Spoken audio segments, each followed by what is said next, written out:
My Uncle Osbert, at the beginning, or just before the beginning of the Second World War, received an invitation to go and see an exhibition of paintings and drawings by young artists. And John Piper was born in 1903, was still a young man in 1939. And so Uncle Osbert trooped along, and he saw Piper's work, was rather intrigued by it, and he bought this drawing, which is upstairs, of a Brighton Square. And then the war came, and Piper was made an official war artist. And my uncle was then writing his memoirs, and these smaller pictures here, he actually commissioned Piper to do, to illustrate Left Hand, Right Hand, his 5-volume book of memoirs. And said to him, look, if you're ever in my neck of the woods, do look me up, which resulted in all these paintings by John Piper. It's not widely known that Osbert Sitwell and John Piper got on extremely well, and it was a very affectionate relationship, with gifts and presents going to and fro. And Piper absolutely loved his visits to Renishaw.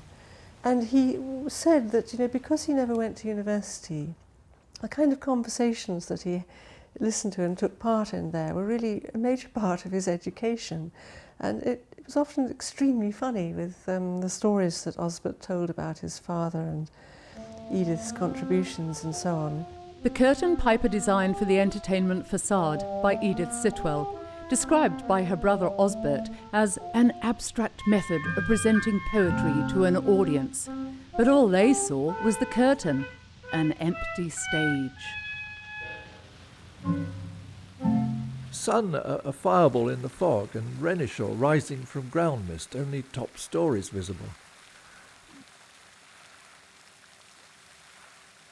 Blue trees round Orange Folly Temple, a grey scabrous wreathing on the lake. Stationary swans, burnt out grass, colourless. Well, I always say there's Diana and Neptune, who's risen from his watery kingdom and is drying his backside with a stone bath towel. He was particularly fond of the Sitwells' house at Renishaw, partly because it's both close to Sheffield. This was before the Clean Air Act, so all the industrial soot, you know, caked the building, and it was also very near collieries, and so, you know, the coal dust lay on the artificial lake. And he didn't sort of abhor that aspect of it. He saw it as all part of its history and part of its character. And I think that's partly why at Renishaw he used a black underpaint, and then he'd take hold of his brush, and using the wrong end of the brush he would score through the top layer of more colourful paint so that the black breaks through with sombre effect. And also it conveys the sense of age and weathering and, you know, grime. He liked the fact that a building moves through time.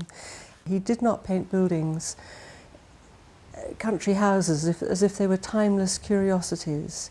He liked to show how they've been weathered and aged and undergone a degree of decay.